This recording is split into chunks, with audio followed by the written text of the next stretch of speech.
Anklet for a Princess, a Cinderella story from India. Story by Lila Mehta. Adapted by Meredith Brooker. Illustrated by Yushan Tang.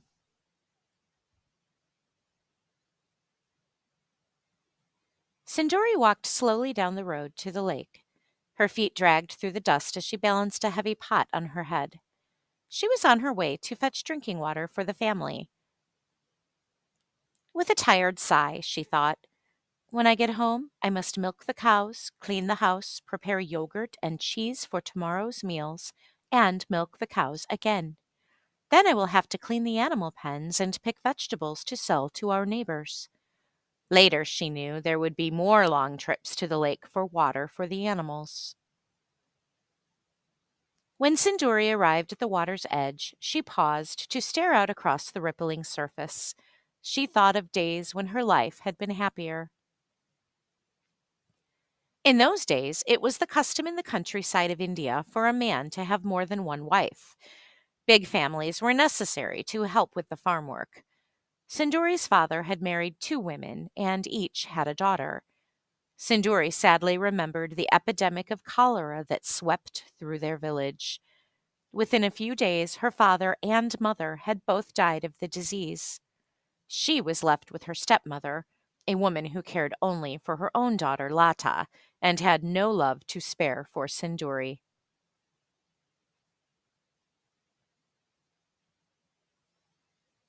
Sindhuri's eyes were shimmering with tears as she thought about how much she missed her parents.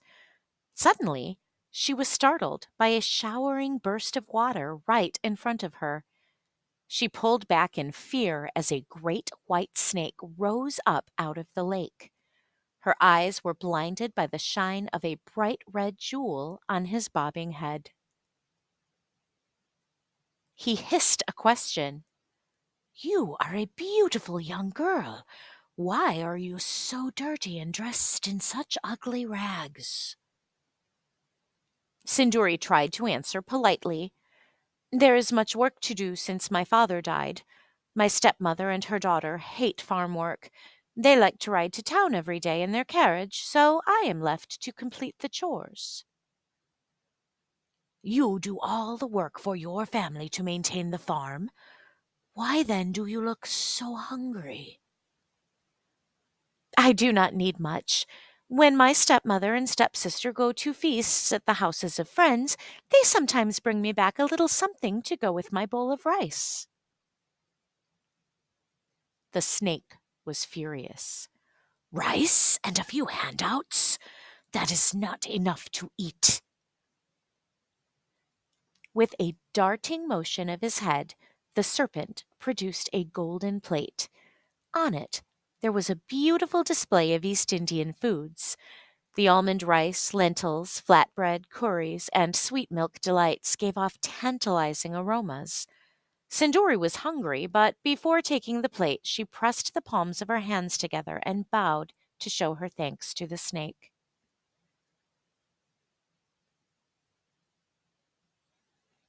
When Sindhuri had finished enjoying the meal, the snake said to her, "I would like to make life easier for you from now on. Every day when you come here, I will bring you sweet fresh water from the bottom of the lake and plates of delicious food for you to eat. You will never be hungry again." "Oh, that is wonderful," she said. "I can then use the little bowl of rice my stepmother gives me to feed the peacocks and green parrots in our garden." "You are a good girl," he replied. "You are thankful for what you are given, and you never say one bad word about that stepmother of yours who treats you like a slave, or her daughter who is so jealous of your beauty. That is why I am adopting you as my goddaughter. Now we are family, and I will do anything for you." "You are the answer to my prayers, dear godfather," said Sindhuri. "But how will I find you again?" The snake taught her this magic song. "Godfather Snake, oh Godfather Snake, Godfather Snake of the magic lake, Come to my help for your daughter's sake.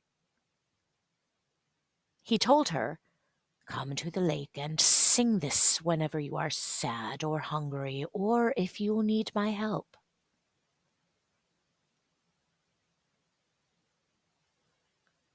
Sindhuri's stepmother noticed a change in the girl during the following days.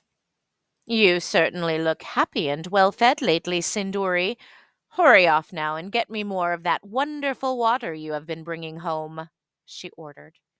She liked the water that was crystal clear, cooler and sweeter than any she had ever tasted. As soon as Sindhuri left, the old woman said to her daughter Lata, I want you to go after Sindhuri. Oh, mother, it is hot today. I don't want to go outside, Lata complained. I don't care, her mother snapped. You must follow that girl. Find out where she is getting such tasty water and why she returns every day with a smile on her face.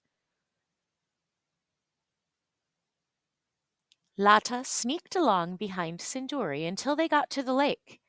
There she heard Sindhuri singing. Godfather Snake, oh Godfather Snake, Godfather Snake of the magic lake, come to my help for your daughter's sake. The snake appeared at once. Hiding behind a rock nearby, Lata put her hand over her mouth to stifle a terrified scream. Then Lata watched with surprise as the snake presented Sindhuri a plate of delicious treats. While the girl ate, the snake disappeared under the water. Down, down he went and reappeared with a pot filled with cool, clear water.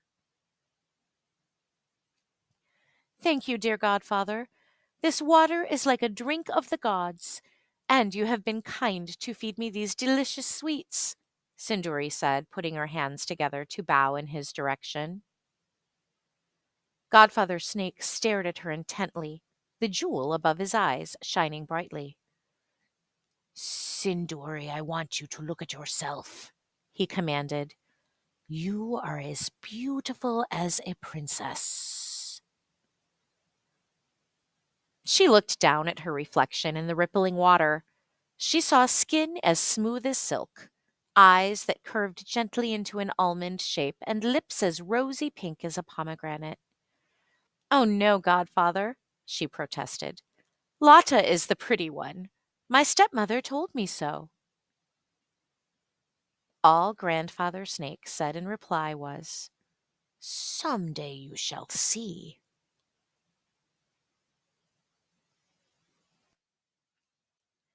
Lata hurried home to tell her stepmother what she had seen, her large ears turning pink with excitement. Oh, the snake was frightening, she stammered. His big shining jewel was like a third eye that could look right inside me. The old woman began to sputter with rage. I knew that girl had some magic in her life. The fortune tellers warned me about her. They told me she would find a way to cause us trouble. Just then, Sindhuri rushed in the door, breathless. Stepmother, Lata, I saw drummers on the road to town. A messenger was marching behind them, telling everyone the news. The crown prince is coming to our village. He will be here on the 9th night of the Navaratri festival. Each year, the young people gathered at harvest time in the outdoor pavilion to meet their friends and dance for 9 evenings. Sindhuri was eager to attend. She hoped she might catch a glimpse of the young prince she had heard so much about. But when Sindhuri asked permission to attend the last night of the festival, her stepmother responded with a harsh laugh.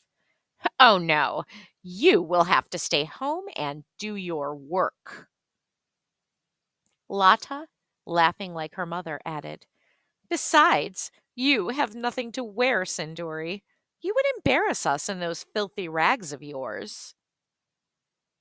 Sindhuri huddled in a corner miserably as she watched the two women search through the family trunks.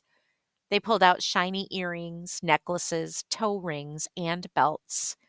They draped bright veils around themselves and happily made plans for attending the festival.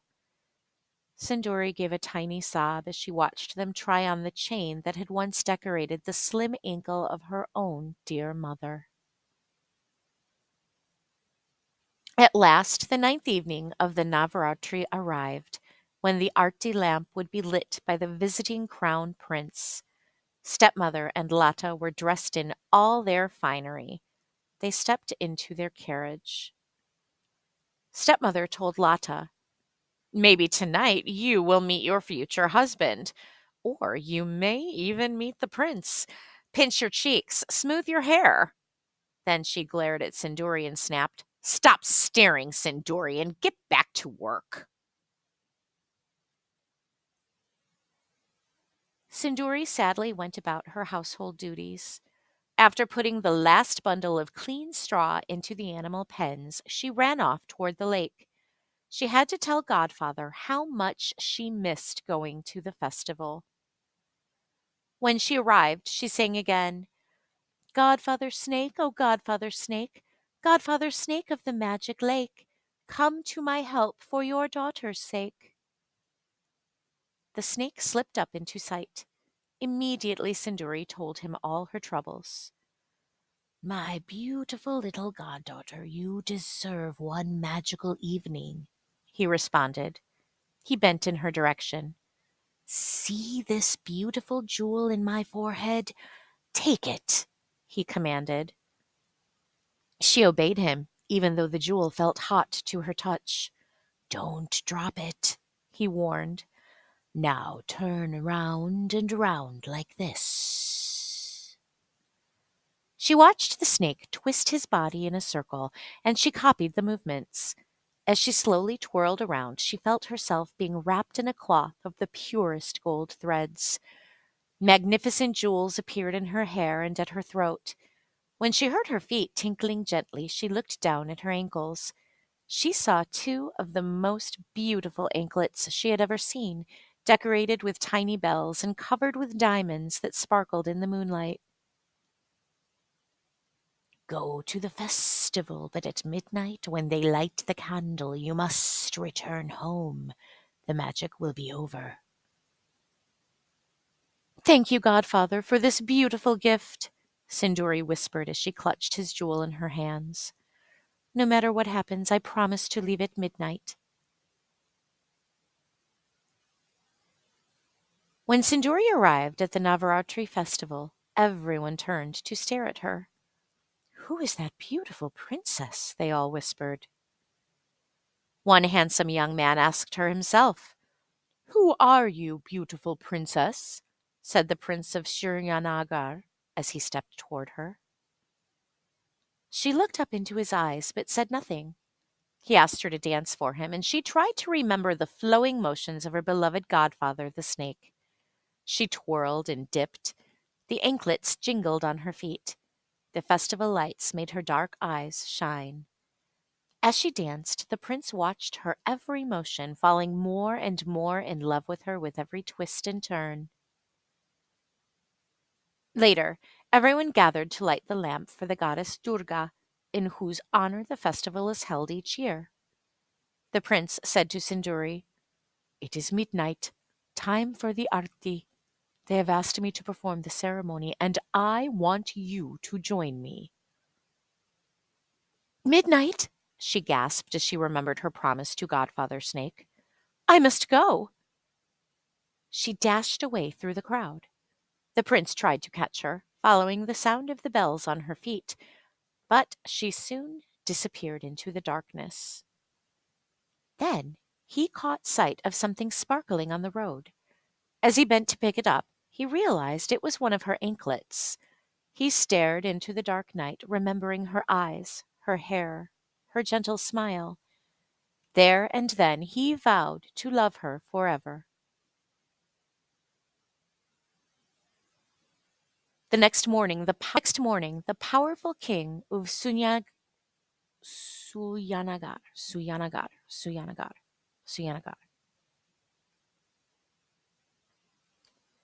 The next morning, the powerful king of Suyanagar told his son, It is time for you to marry.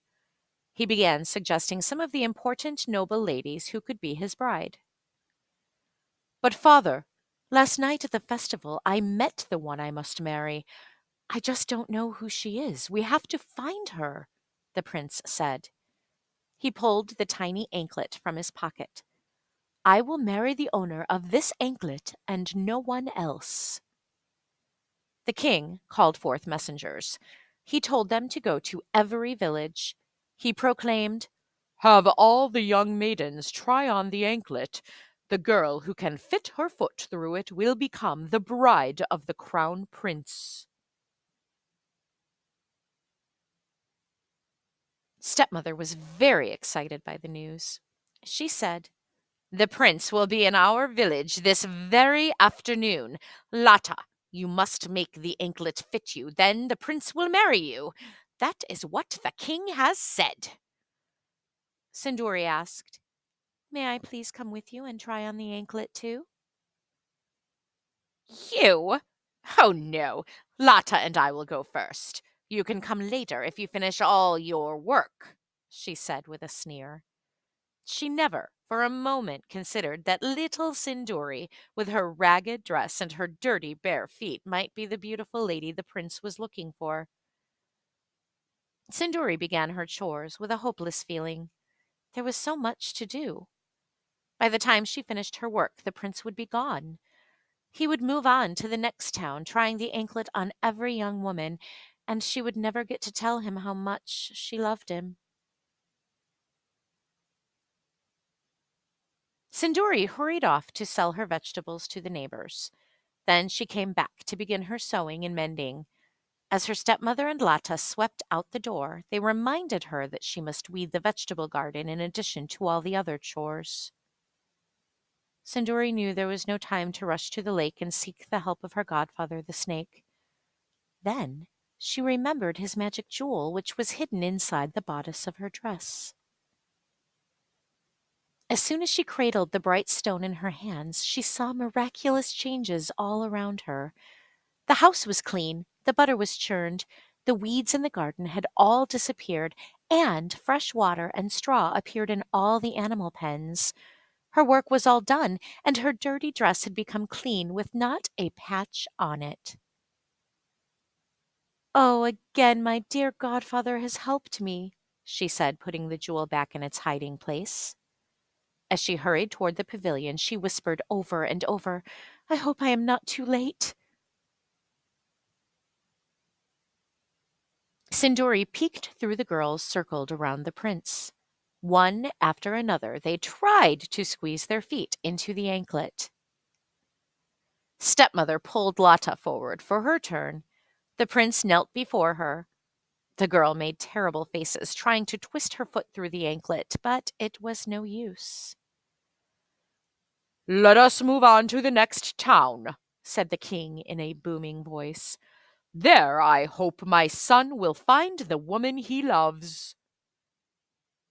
The prince stood up to leave and caught sight of Sindhuri. One more, he said, holding his hand out toward her. Sindhuri shyly moved forward. Everyone heard Sindhuri's stepmother say in a shrill voice, What are you doing here, Sindhuri? Are you sure you have finished all your work? You will get a beating if you have left anything undone.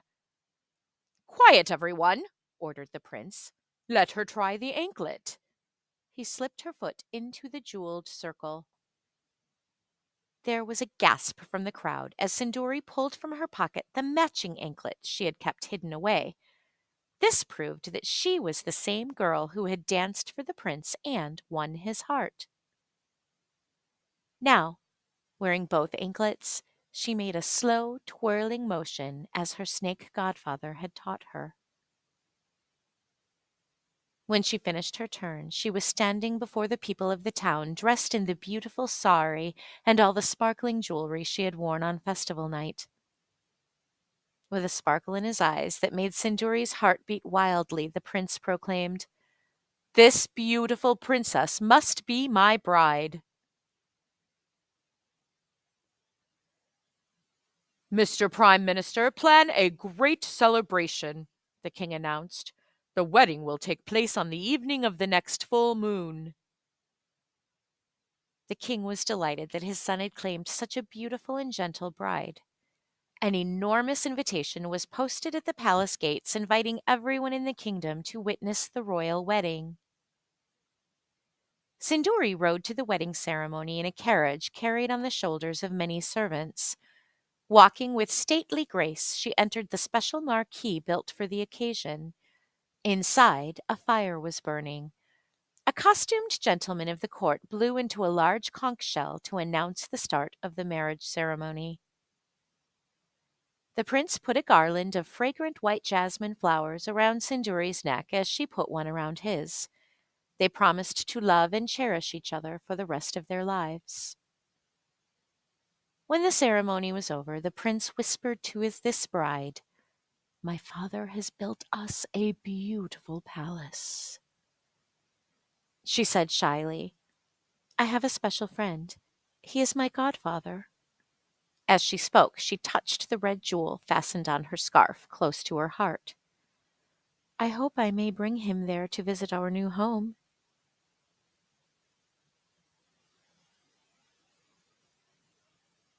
The prince ordered a large pond built in the gardens of their new palace so that Godfather Snake could come to live near them and continue to bless their lives.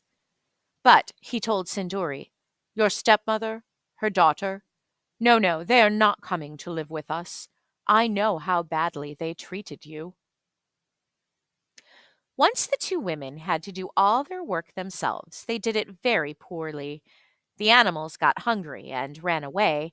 In the garden, there were more weeds than vegetables, and the house was a mess, with no fresh foods on the table. Finally, Lata and her mother gave up on the farm and ran away to wander the countryside.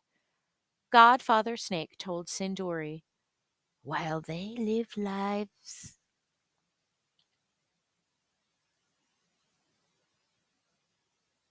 Finally, Lata and her mother gave up on the farm and ran away to wander the countryside.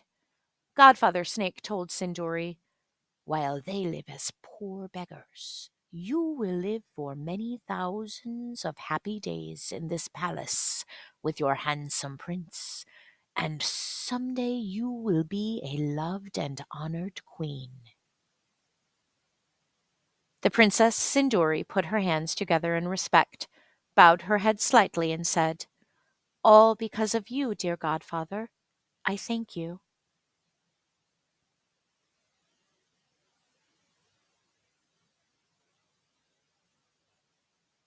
The end.